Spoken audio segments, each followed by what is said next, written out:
The Honorable Joseph R. Biden Jr., revered statesman and committed champion of justice, gracious guardian of humanity, noble patron of peace, you stand in truth, power, integrity, and are blessed in the glory of God.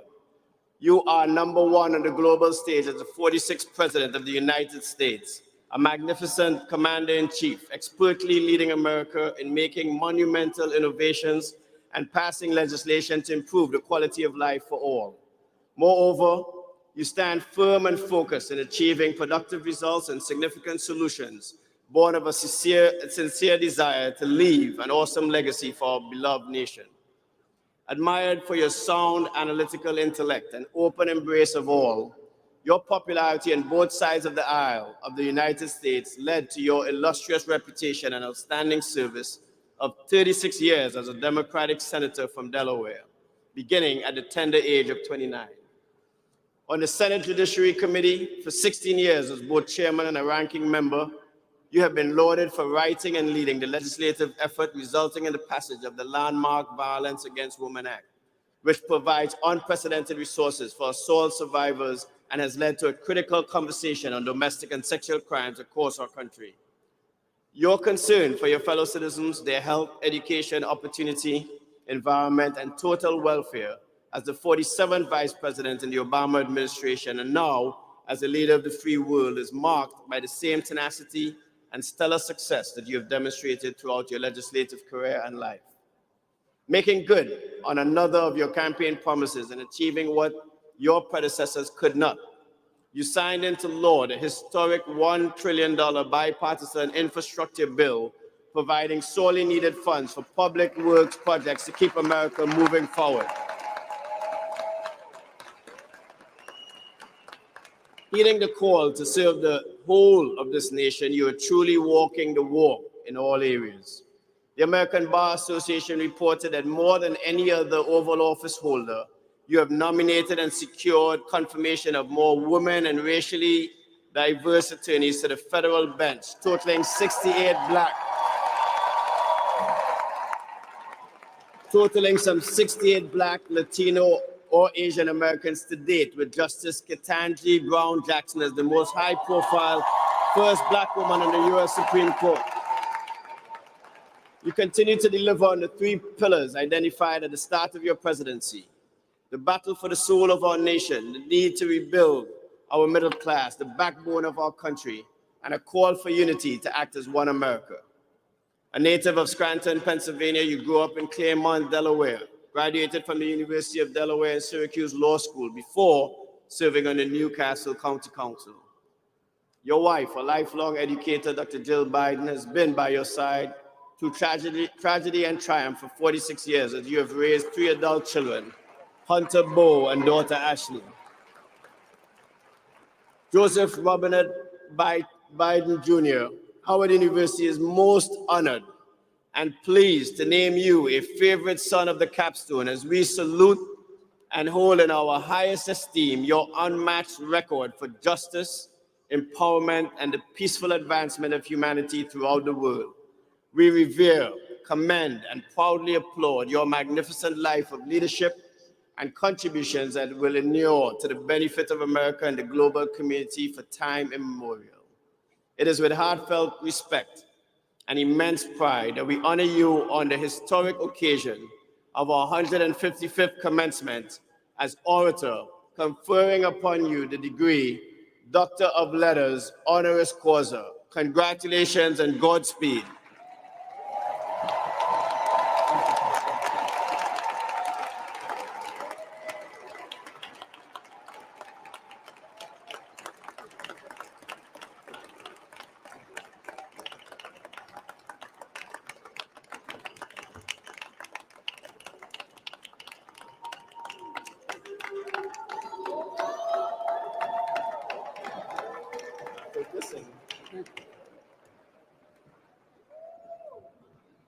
Thank you, Mr. President, for that introduction.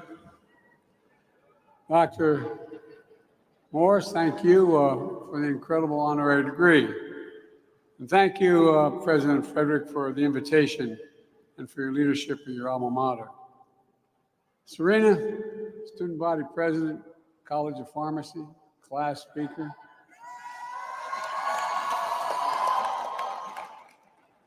And just remember, when you're president of the United States and they say Joe Biden's out in the waiting room to say hello, promise me you will not say Joe who, right? You all think I'm kidding. To the distinguished faculty and staff, thank you for having me, and to the parents and families in the class of 2023, congratulations. And by the way, we will get to giving you your degrees. I promise that's coming. You are here with the heart and through the heartache, through blood, sweat, and tears of everything that's come before, for everything yet to come. You're here at the new moment of hope and possibilities. For graduates, before we begin, as mentioned many times, tomorrow's Mother's Day. Stand for your mothers and grandmothers. Stand and thank them.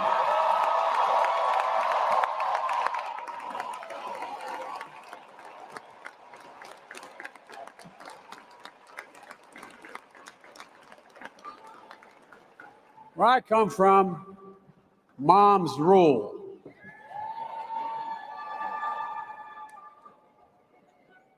To my friend, and he is my friend, Congressman Jim Clyburn, the thing that I admire most about you, Jim, is your absolute integrity in everything you do. In everything you do. This is a man of honor. I attended South Carolina State University's commencement as Jim received his degree he earned 60 years ago, but never got a chance to receive it in person. Jim, it's an honor to join you here today and receive an honorary degree from this great university. And it's truly special to join fellow honorees, Prime Minister Rowley. Prime Minister, I didn't know you were so talented. I just thought you were a foreign policy, Latin American guy. We got to talk. All kidding aside, thank you for being a strong partner in the Caribbean and for addressing climate change and supporting democracies across the Western Hemisphere. I'm also honored that, as a person here today, Dr. Tony Allen. He's president of my home state, HBCU, Delaware State University, where I got politically started. I was fortunate to have Tony as a Senate staffer for a long time. Then he got his PhD, had a distinguished career in business, and became president of HBCU. Now Tony chairs my White House Board of Advisors on HBCUs, which is designed to support and advance HBCU excellence with a lot more money. I'm also proud to say that we're the first White House to formally convene where the real power is, the Divine Nine. Oh, y'all think I'm kidding. Not a joke. The Divine Nine not only has a seat at the table, we definitely hear you at the table. And they're our first time ever at the White House, permanently. So folks, in 2023, I'm truly honored to be here at Howard. Chartered 156 years ago by an act of Congress just after emancipation of the Civil War. Founded on a hilltop in Washington, D.C., the Mecca. Always promoting excellence, leadership, and truth and service. It really has. A proving ground for future leaders of science, medicine, education, business, faith, arts, entertainment, public service. Trailblazing intellectuals, lawyers, doctors. The first Black, I might say, Vice President of the United States of America.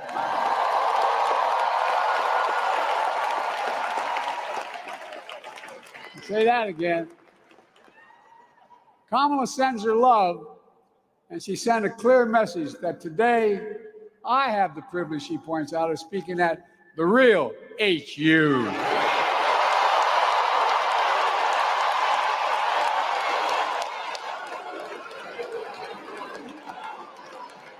Now you realize that's going to cost me at home.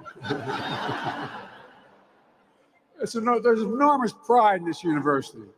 Founded in the verses of Howard Anthem, and I quote, reared against the eastern sky, proudly there on hilltop high. There she stands for truth and right, sending forth her rays of light. It matters. It matters. It matters. We're living through one of the most consequential moments in our history, with fundamental questions at stake for our nation. Who are we? What do we stand for? What do we believe? Who will we be? You're going to help answer those questions.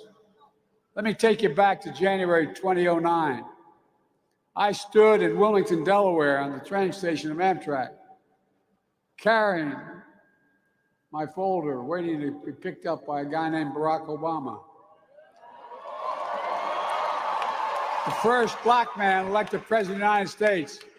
I was there to join him as vice president on the way to the historic inauguration in Washington.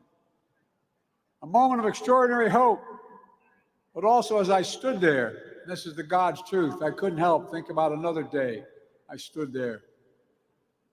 It wasn't much more than your age. I just got out of law school.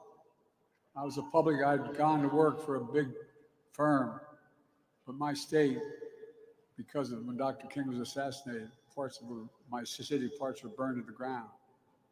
We had a very conservative governor. He stationed the National Guard in every corner with drawn bayonets for 10 months. I quit and became a public defender. I used to have to introduce my clients. I was not so noble. I had to interview my clients down at the Wilmington train station when they were arrested on the east side. That's where they'd be taken. In the aftermath of the riots that burned Wilmington following his assassination. In 2009, while waiting for Barack, I was both living history at the same time I was reliving it. A vivid demonstration when it comes to race in America. Hope doesn't travel alone. It's shadowed by fear, by violence, and by hate. But after the election and the re-election of the first black American president, I had hope that the fear, violence, and hate was significantly losing ground. The fields were literally with torches, carrying Nazi banners from the woods and the fields, chanting the same anti-Semitic bile heard across Europe in the 30s, something I never thought I would ever see in America. Accompanied by Klansmen and white supremacists, emerging from dark rooms and remote fields and the anonymity of the internet, confronting decent Americans of all backgrounds, standing in their way into the bright light of day. And a young woman, objecting to their presence, was killed. What did you hear? That famous quote when asked about what happened. That famous quote, "There are very fine people on both sides." That's when I knew, and I'm not joking, that's when I knew I had to stay engaged and get back into public life. No, I don't say it for that reason. I say it for the journey. I don't have to tell you that fearless progress toward justice often meets ferocious pushback from the oldest and most sinister of forces. That's because hate never goes away. I thought when I graduated we could defeat hate, but it never goes away. It only hides under the rocks. And when it's given oxygen, it comes out from under that rock. And that's why we know this truth as well. Silence is complicity. It cannot remain silent. We have to live through this battle for the soul of the nation. And it is still a battle for the soul of the nation. What is the soul of a nation? Well, I believe the soul is the breath, the life, the essence of who we are. The soul makes us us. The soul of America is what makes us unique among all nations. We're the only country founded on an idea, not geography, not religion, not ethnicity, but an idea. the sacred proposition rooted in Scripture and enshrined in the Declaration of Independence that we're all created equal in the image of God and deserve to be treated equally throughout our lives. While we've never fully lived up to that promise, we never before fully walked away from it. We know that American history has not always been a fairy tale. From the start, it's been a constant push and pull for more than 240 years between the best of us, the American ideal that we're all created equal, and the worst of us, a harsh reality that racism has long torn us apart. It's a battle that's never really over. But on the best days, enough of us have the guts and the hearts to stand up for the best in us, to choose love over hate, unity over disunion, progress over retreat, to stand up against the poison of white supremacy, as I did my inaugural address, to single out as the most dangerous terrorist threat to our homeland is white supremacy.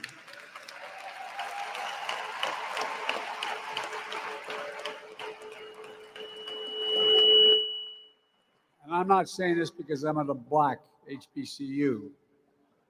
I say it wherever I go. To stand up for truth over lies, lies told for power and profit.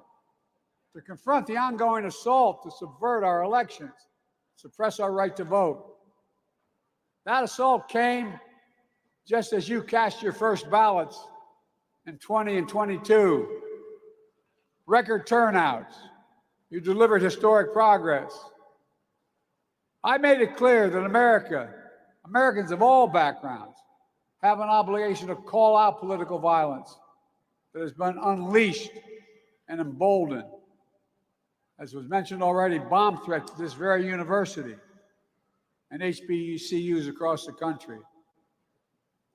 To put democracy on the ballot, to reject political extremism and reject political violence, protect fundamental rights and freedom for women to choose, for transgender children to be free, for affordable health care and housing, for the right to raise your family and retire with dignity, to stand with leaders of your generation who give voice to the people, demanding action on gun violence, only to be expelled from state legislative bodies, to stand against books being banned and Black history being erased. I'm serious, think about it. To stand up for the best in us. And today I come here to Howard to continue the work to redeem the soul of this nation, because it's here where I see the future, and that's not hyperbole. We can finally resolve those ongoing questions about who we are as a nation. That puts strength of our diversity at the center of American life. The future that celebrates and learns from history. A future for all Americans. A future I see you leading, and I'm not, again, exaggerating. You are going to be leading it. Again, let's be clear. There are those who don't see you and don't want this future. There are those who demonize and pit people against one another. And there are those who do anything and everything, no matter how desperate or immoral, to hold on to power. That's never going to be an easy battle. But I know this, the oldest, most sinister forces may believe they'll determine America's future, but they are wrong. We will determine America's future. You will determine America's future. And that's not hyperbole. No graduating class gets to choose the world into which they graduate. Every class enters the history of a nation up to the point it has been written by others. But few classes, once in every several generations, enters at a point in our history where it actually has a chance to change the trajectory of the country. You face that inflection point today. And I know you'll meet the moment. I just think about the many ways you already have. With your voices and votes, I was able to fulfill my commitment to put the first black woman on the Supreme Court of the United States of America. And by the way, she's brighter than the rest. She is one bright woman. Because of you, more black women have been appointed to the federal appellate courts than under every other president in American history combined. And by the way, I mean it. I mean it because of you. Because of you. You turned out. You spoke up. You knew. You showed up and the votes counted. And you made people say, whoa, wait a minute. What price will I pay if I don't do the following? You feel the promise and peril of climate change. Because of you, we're making the biggest investment ever in the history of the world in climate change. Don't ever think your voice doesn't matter. I'm keeping my promise that no one should be in jail merely because of using and possessing marijuana. Their record should be expunged. Just expunged. My student debt relief plan would help tens of millions of people, especially those on Pell Grants. 70% of black college students receive Pell Grants. Many of you, the savings would be significant in even wiping out student debt completely for some. But this new Republican Party is dead set against it, suing my administration to stop you from getting student debt relief. The same opposition who received relief loans, I might add, to keep their businesses afloat during the pandemic. Members of the Congress worth thousands, even millions of dollars, most of which didn't have to be paid back. Yet, they say it's okay for them, but not for you. I find it outrageous. To reduce your student debt service payments when you graduate, we're also ensuring that no one with an undergraduate loan today or in the future will have to pay more than 5% of discretionary income to repay their loans, down from 10, and in 20 years is gone. Republican officials are fighting that as well. But I'll always keep fighting for you, and many others will, and many in the Republican Party as well will fight for you. We also know there's more to do. Because of your power, we took the most significant law on gun violence. We passed it, most significant law in 30 years. But we will not give up. I got the assault weapons ban passed 30 years ago, and we're going to pass it again. We must pass it. There's more to do on police reform and public safety. During the State of the Union, I asked the rest of the country to imagine having to talk to their children or their families, like your families had to talk to you. It's about your security. It's about your dignity. It's demeaning and degrading and deadly when you have to stand there and say, when you're stopped, turn the interior light on. Put both hands on the wheel. Don't reach for your license. What in the hell's going on? No. Think about it. I ask all the parents, not minority children, ask what they would say, what they would do. I know you're frustrated that there's so many elected officials who refuse to pass a law that will do something. Kamala and I stood next to the family of George Floyd and the civil rights leaders and law enforcement officials to sign the executive order I came up with requiring the key elements of the George Floyd bill be applied to federal law enforcement. Banning chokeholds, restricting no-knock warrants, establishing a database for police misconduct, advancing effective and accountable community policing that builds public trust. And we'll keep fighting to pass the reforms nationwide. Equal justice is a covenant we have with each other. It must not just be an ideal, it has to be a reality. You're leading the way on this and so much more. That's why Kamala and I are so committed to investing in you and HBCUs. HBCUs help produce 40% of black engineers, 50% of black lawyers,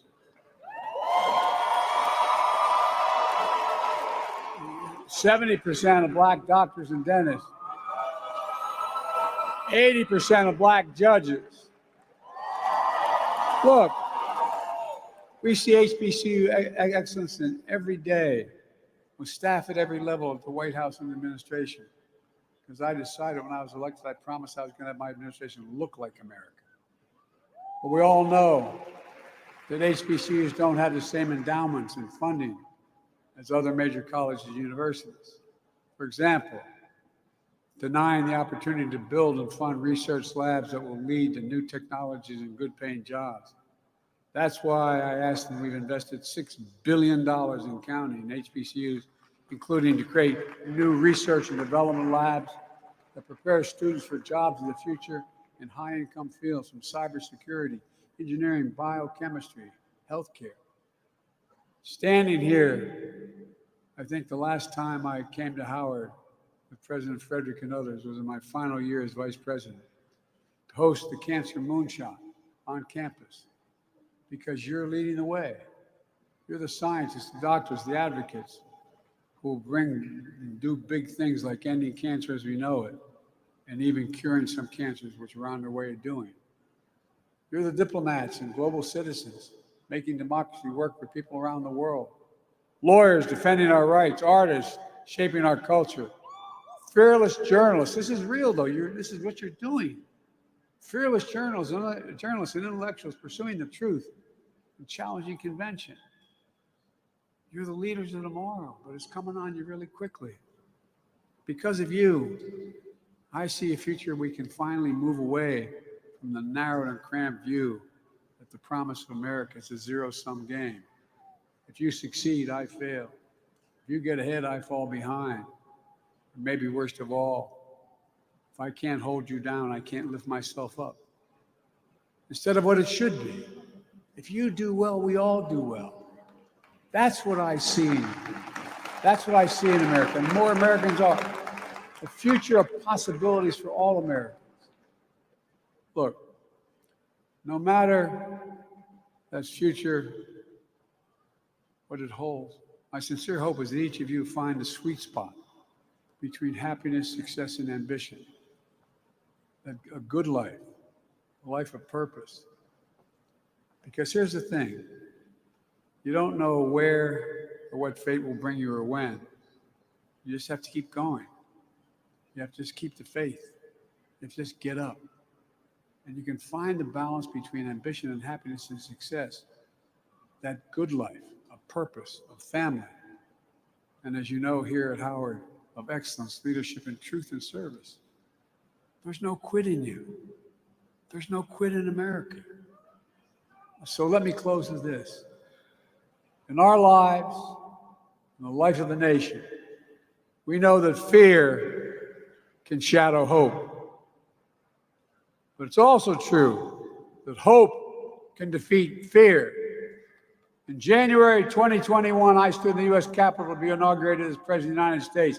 Just days before, on that very spot, a violent insurrection took place, a dagger at the throat of democracy. For the first time in our history, an attempt to stop the peaceful transfer of power in this country. And they failed. Our democracy held. Again, hope prevailed. And this time, I was standing with a black woman about to take a 2-mile procession down Pennsylvania Avenue as President and Vice President of the United States of America. And who was marching alongside her? The Howard University Marching Band in lockstep and solidarity. You were.